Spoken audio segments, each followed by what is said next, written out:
Hi everyone, Microprocessor and Assembly Language এর আজকে আমাদের 14 নাম্বার ভিডিও। তো এই 14 নম্বরে এই ভিডিওতে আমরা অ্যারেরই আর একটা এক্সাম্পল দেখব। তো বিলম্ব না করে শুরু করা যাক আমাদের ভিডিও। আর যারা আমার বিগত ভিডিও দেখেননি তাদেরকে আমি অনুরোধ করব যে আপনারা বিগত ভিডিওগুলো দেখে আসুন, তাহলে আপনাদের জন্য বোঝার সুবিধা হবে। ওকে,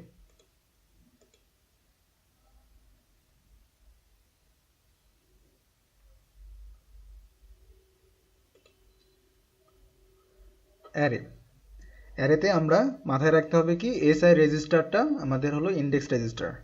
তো অ্যাজ ইউজুয়াল আমরা যেটা করি সেটা হলো একটা প্রবলেম আমরা নেই এবং সেই প্রবলেমের সমাধান করি। তো আজকেও তার বিপরীত ঘটবে না, আজকেও আমরা একটা প্রবলেম নেব এবং সেটার সমাধান করব।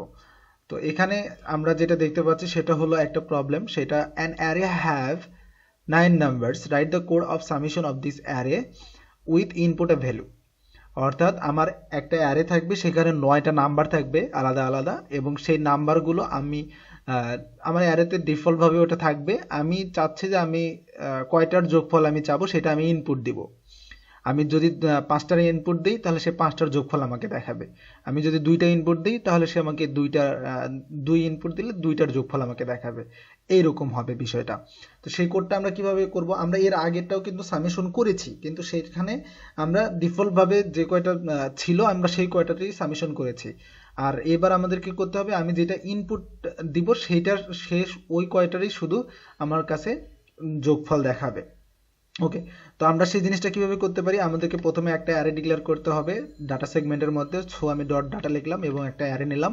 সেখানে আমি অ্যারে এ আর নাম দিলাম অ্যারেটার, এবং তার মধ্যে আমি ডিফাইন বাইট করলাম, 9টা নাম্বারস দিলাম। এবং নাম্বার দেওয়ার পরে আমাকে কি করতে হবে, কোড লিখতে হবে। কোডের মধ্যে ওই যে আমি ডাটা সেগমেন্ট ইউজ করলাম, সেই ইউজ করা ডাটা সেগমেন্টটাকে বোঝানোর জন্য বাই ডিফল্ট এই দুইটা কোড আমাকে লিখতে হবে। আমি বিগততে এটা আলোচনা করেছি। সো আমরা নেক্সট স্টেপে যাই, সেটা হচ্ছে এখন আমাদেরকে যেটা করতে হবে, আমরা একটা রেজিস্টার সিএক্স রেজিস্টারকে আমরা 0 অ্যাসাইন করে নিলাম, যাতে কোনো গার্বেজ ভ্যালু যদি থাকে সেটা গার্বেজ ভ্যালু থেকে 0 পজিশনে আসুক। সিএক্স মিনস সে হায়ার হোক আর লোয়ার হোক পুরাটা 16 বিটকেই সে 0 করে নেবে। ঠিক আছে, আবার আমার আরেকটা রেজিস্টার লাগবে এএক্স, আমি সেটাকেও 0 অ্যাসাইন করে নিলাম, যে ঠিক আছে যদি কোনো গার্বেজ ভ্যালু থাকে তাহলে সেটা 0 হয়ে যাও।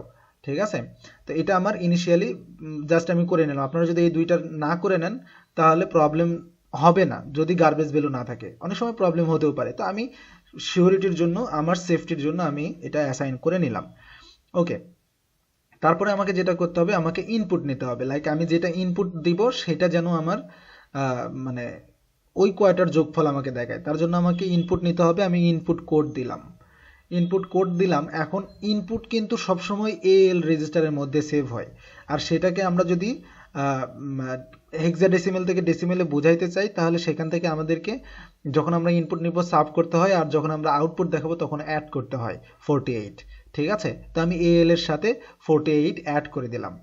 তো এখন আমার যেটা করতে হবে, আমি যেটা ইনপুট নিলাম সেটা তো আমার এএল এর মধ্যে গেল। এখন সেটা আমার কোথায় নিয়ে আসতে হবে, আমার কাউন্টার ঘুরাইতে হবে। তার মানে আমি যেটা ইনপুট দিব সেটা আমার কাউন্টারের মধ্যে আসতে হবে, তাহলে সেটা আমার সিএল রেজিস্টারের মধ্যে আসতে হবে। ঠিক আছে, আমি এএল থেকে সেটাকে সিএল এর মধ্যে ট্রান্সফার করে নিলাম, যে তুমি এএল এর মধ্যে যেটা আছো সেটা সিএল এর মধ্যে এসে সেইটাই কাউন্টার ভ্যালু হিসেবে হয়ে যাও। তো এখন জাস্ট আমি আমার যে এসআই আছে ইন্ডেক্স রেজিস্টার সেটাকে আমি 0 করে নিলাম, যে সে 0 থেকে কাউন্ট শুরু করবে। আমি যে কয়টা ইনপুট দিব সে 0 থেকে কাউন্ট করে সেই কয়টার যোগফল আমাকে দেখাবে। ওকে, এখন আমি লুপ স্টার্ট করব। লুপ স্টার্ট করে জাস্ট কি করব, আমি করে দেব যে আমার অ্যারে এর 0তম ইন্ডেক্সে যে সংখ্যা আছে সেটা তুমি বিএল এর মধ্যে মুভ করে সেটা তুমি ডিএল এর সাথে অ্যাড করো। ঠিক আছে, ডিএল যে রেজিস্টার আছে সেটার সাথে অ্যাড করে দাও। ঠিক আছে, তারপরে তুমি আবার সেটাকে বাড়াও। তা আমি যদি 2 ইনপুট দেই, লাইক 2 ইনপুট দিয়েছি, সে প্রথমবার 5 যোগ করবে, 5 এখানে ডিএল এ নিয়ে আসবে, নিয়ে আসার পরে সে এখানে 0 ছিল, এখন সে ইনক্রিজ করে 1 করে দিবে ইনক্রিমেন্ট করে। তখন সে 1 এর জায়গায় কি দেখবে, 2 দেখবে। 2টাকে আবার বিএল এ নিয়ে আসবে, বিএল এর 2 এই 5 এর সাথে অ্যাড হয়ে 7 হবে, এবং আবার সে দেখবে যে আমার 2 পর্যন্তই ছিল সিএল, তো ঠিক আছে তাহলে আর কাজ নেই, সে ওখানে ক্লোজ হয়ে যাবে। আমি লুপ ক্লোজ করলাম, আমি 2 দিয়ে আপনাদেরকে এখনই আমি সেটা প্রমাণ করে দিচ্ছি যে সেটা কিভাবে কাজ করে। তো আমরা যদি সিঙ্গেল স্টেপে না গিয়ে শুধু রান করি আমি, তাহলে আমার এখানে ইনপুট আমি 2 দিচ্ছি, 2 দেওয়ার পরে আমার প্রোগ্রাম ক্লোজড। আমি যদি আউটপুটটা দেখি ডিএল এর মধ্যে দেখেন 7 চলে আসছে। আমার প্রথম দুইটা আছে 5 and 2, তাহলে আমার 7 আসার কথা ছিল, 7 চলে আসছে। এইটাই যদি আমি 2 ইনপুট দিয়ে সিঙ্গেল স্টেপে দেখি তাহলে একটু কেমন দেখায় সেটাও একটু আমরা চেক করে নিই। আচ্ছা ওকে, আমি এটা কেটে দিলাম, আমি এটাও কেটে দিলাম। আমি সিঙ্গেল স্টেপে আসলাম, সে প্রথমে কোডটা নিয়ে আসলো, ওকে, সে 0 করে দিবে সব কিছু। এখন সে ইনপুট চাবে আমার কাছে, আমি ইনপুট 2 দিলাম, ঠিক আছে। 2 দেওয়ার পরে আমি সিঙ্গেল স্টেপে ক্লিক করলাম, এই ইনপুটটা এএল এর মধ্যে সেভ হয়েছে। এই যে দেখেন এএল এর মধ্যে 2 চলে আসছে। সেটা কোথায় আসবে? আমার সিএল এর মধ্যে আসতে হবে, কারণ আমাকে রেজিস্টার কাউন্টার ঘুরাইতে হবে ওইটা দিয়ে। তো সেটা এই যে দেখেন সিএল এর মধ্যে চলে আসছে। এখন আমাকে কি করতে হবে? এসআই 0 করে নিয়েছে, সে এসআই 0 করে নেওয়ার পরে এখন যেটা করবে সেটা হলো 5। প্রথম 0তম ইন্ডেক্সে কে ছিল? 5 ছিল, সেটা সে কি করেছে? বিএল এর মধ্যে দেখেন বিএল এর মধ্যে 5টাকে নিয়ে আসছে। এখন সেটা কি করবে? সে ডিএল এর মধ্যে নিয়ে যাবে, ডিএল এর মধ্যে এখানে চলে আসবে ওই 5টা, এই যে 5টা এখানে চলে আসছে। এখন সে ইনক্রিজ করবে, কি ইনক্রিজ করবে? এসআই ইনক্রিজ করবে। এসআই, এই যে এসআই দেখেন 0 ছিল সেটা থেকে 1 হয়েছে, এসআই ইনক্রিজ করেছে। এখন যেটা হয়েছে, এখন সে কি করবে? আবার এই লুপের মধ্যে সে স্টার্ট করবে। সে লুপটাকে 1 কমায় দিল, কাউন্টার যে আমার সিএসএস ছিল সেটা একবার হয়ে গেছে, সে 1 কমায় দিয়ে 1 করে দিল। এবং এই 1তম সিচুয়েশনে যে 1তমতে কি হবে? এই যে এর ইন্ডেক্সটাও কিন্তু 1 বেড়ে গেছে, আমার কিন্তু এসআই কিন্তু 1 বেড়ে গেছে, ইনক্রিজ হয়ে গেছে। সে 1তম পজিশনে যেটা ছিল সেটাকে এখানে মুভ করবে। লাইক এখন তাহলে আমার বিএল এর মধ্যে কত আসবে? 2 আসবে। এই যে 2 আসছে, এই 2টাকে এখন সে ডিএল এর সাথে অ্যাড করে দিবে, 5 এর সাথে 2টাকে অ্যাড করে দিয়ে 7 করে দিল। এবং ফাইনালি আমার লুপ শেষ হয়ে যাবে, কাউন্ট আমার এসআই 2 করে দিয়ে দেবে এখানে, সে ইনক্রিজ হবে এবং আমার লুপটাও এখানে ক্লোজ হয়ে যাবে। সো ফাইনালি আমার প্রোগ্রাম রান করা শেষ হবে এবং আমার এখানে 7 চলে আসলো। এইভাবে আমরা যদি লাইক অন্য কিছু দেই, আমি এটাকে আবার অ্যাট এ টাইমে রান করছি। লাইক আমি যদি এখানে 9 দিই, যে আমার 9টা সংখ্যা আছে, আমি 9টা সংখ্যারই যোগফল দেখতে চাচ্ছি, তো আমি এখানে 9 দিলাম।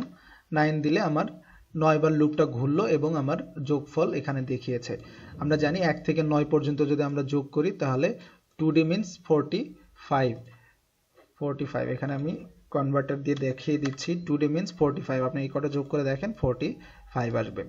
ঠিক আছে, আপনি যদি চান যে আপনি প্রথম 4টা যোগফল নেবেন তাহলে আমরা এখানে 7, 8, 12 আসার কথা। তো আমরা দেখি 12 আসে কিনা। আমরা এটাকে আবার রান করি, আমি 4 ইনপুট দিব এবং সেটার অ্যাকর্ডিংয়ে 12 আসা দরকার। ঠিক আছে, আমি রান করলাম আবার এবং 4 ইনপুট দিলাম। ওকে, এখানে কত আসছে? সি আসছে, সি মিনস 12। এই দেখেন সি মিনস 12। তো এইভাবে আপনারা মানে যে কোনো ইনপুট নিয়ে একটা নির্দিষ্ট ইনপুট দিয়ে আপনারা সেই কয়টার যোগফল করতে পারেন।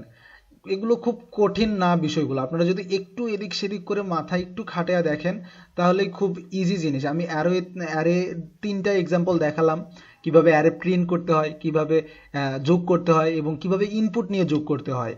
ঠিক আছে, তো আমি পরবর্তীতে আই থিঙ্ক আমরা অন্য একটা সেক্টরে চলে যাব, লাইক জাম্প প্রোগ্রাম, কম্পেয়ার, এগুলোতে আমরা একটু দেখব।